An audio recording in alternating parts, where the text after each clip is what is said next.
Hey, horror fans! This is David Agranoff, author of Punk Rock Ghost Story and the Vegan Revolution with Zombies, and I'm here with Anthony Trevino, author of King Space Void and the Horror Comic Fruition, and frequent contributor to Clash Media. Now, we both do a podcast called Dickheads, which is... Oh, let me stop you there, David. I do a podcast called Dickheads, and then I do another podcast called Real Obscure.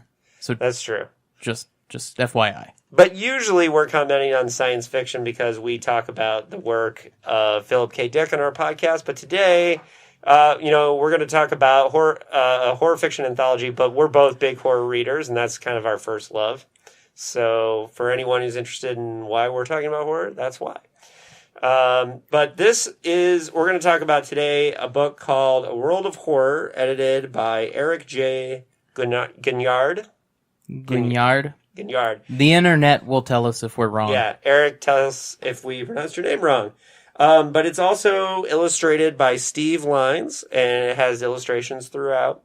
And this is an anthology of horror short stories taken from authors from geographically dispersed locations such as South Africa, Japan, India, England, Sweden, Singapore, Nigeria, Philippines, Uganda, Brazil, Indonesia, on and on. Wow, so, David, why don't you emote that much on dickheads?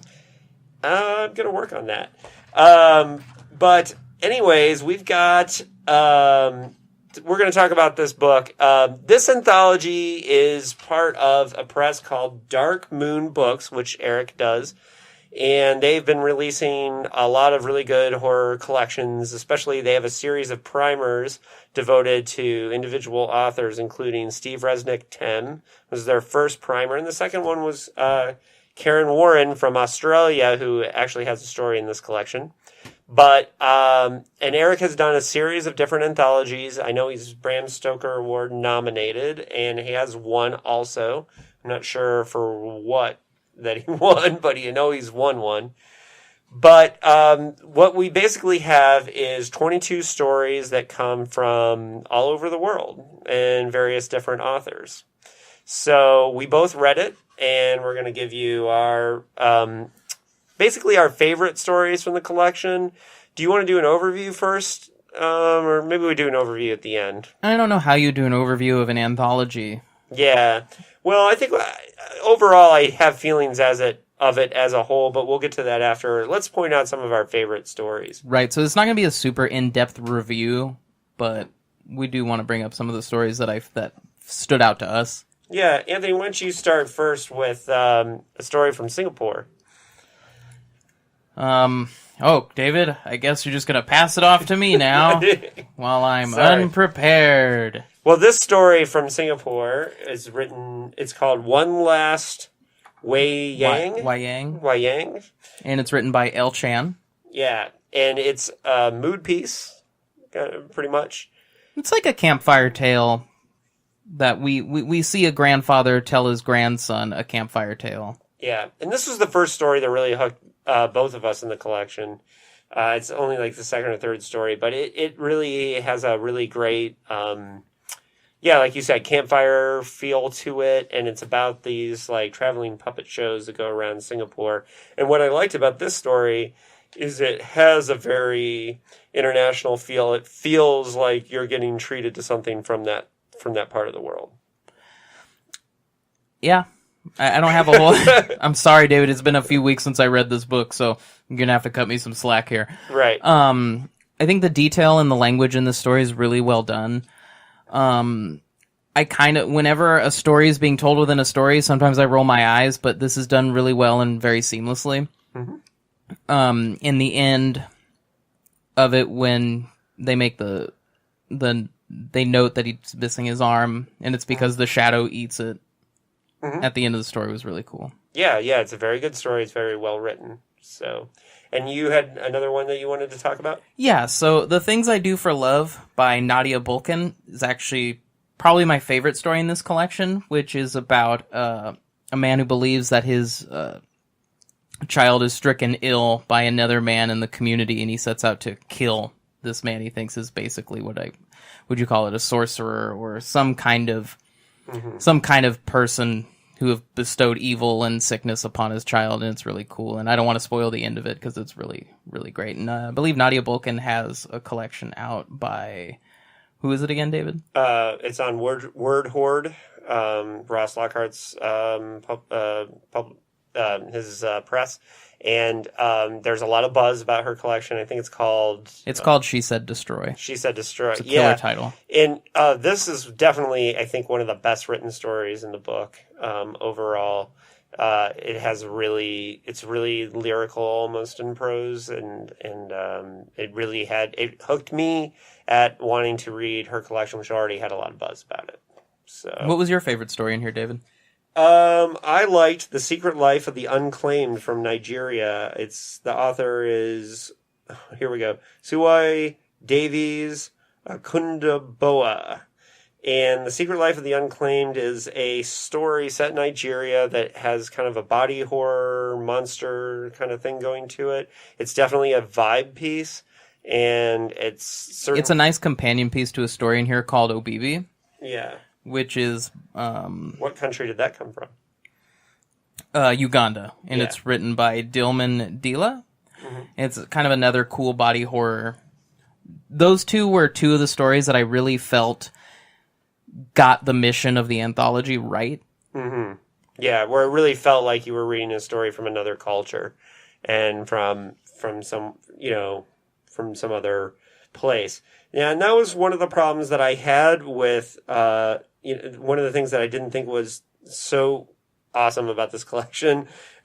Stories like The Man at Table 9 and The Nightmare, for example. The Man at Table 9 was from England, The Nightmare was from India, but these were both stories that could have been set anywhere, could have been set in any culture, and they didn't really have like a super flavor for the country of origin.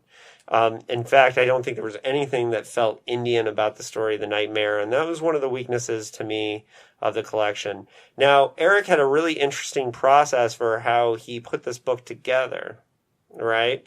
Where he basically sought after authors and tried to find work, and that worked really well, and it produced some really good stories. However, I'm kind of wondering if, and I know this would be a more expensive prospect, but a version of this book where we had translated stories or stories that went through a translation process might not do the theme a little bit stronger.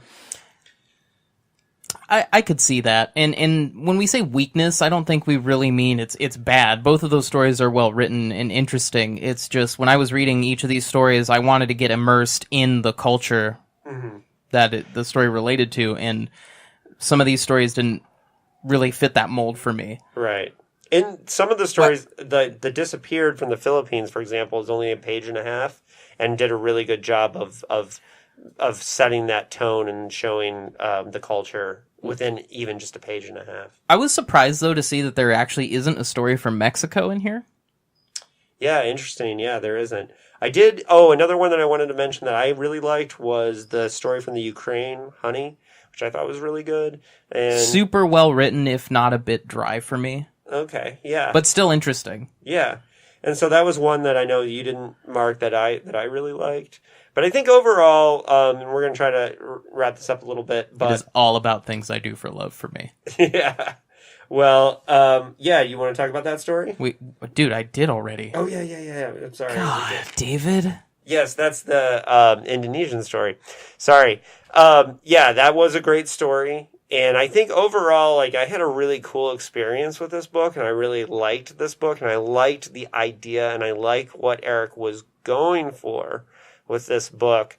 For me, it's a 3 out of 5 book because for every story that was really great, there were stories that I didn't hook me as well and didn't like. Which is what you get with any anthology. I don't think I've ever read an anthology where I've loved every single story in it. Certainly, and I don't expect that. But what I do want out of a story called A World of Horror that jumps all around is just stories like The Nightmare, where it didn't really feel like India to me at all. That story could have been set in New England, really, to be honest with you. and so for me, like stories like that, I really think kind of take away from the theme of the anthology, which overall I liked. And don't get me wrong, I really did like this book, and I would recommend this book to anyone. But speaking as somebody who's read, I just recently read a book of translated Chinese science fiction stories. And I also recently have read some Japanese translated stories. And I know it's hard to find translators, and that's a really expensive process. But I think I would like to see, maybe if Eric does another version of this book, just a few more translated stories to kind of expand the scope and the cultural feeling. I think our opinions are kind of similar with this. Like I said, I was a little curious as why there wasn't a story from, say, Mexico or something, or maybe a few other places, but it's neither here nor there. Yeah, there wasn't very much representation from South America at all. I don't know what kind of a rating scale I would give it, but I think it's a solid anthology, and it's a pretty cool attempt to kind of gather these stories from places that we don't, as Americans, might not be exposed to. Mm-hmm. So solid anthology. And I really want to commend Eric Guignard on the concept and how even if I didn't think it was perfect, just the endeavor and what he was shooting for with this book is really cool, and I really like it, and I hope he does another edition. I would read a second a book, World of Horror book 2. Yeah. All right, I think that about does it for this, David. Yeah, I think we're done. I hope people enjoyed this review and check out World of Horror. So good night, folks. See ya on Dickheads.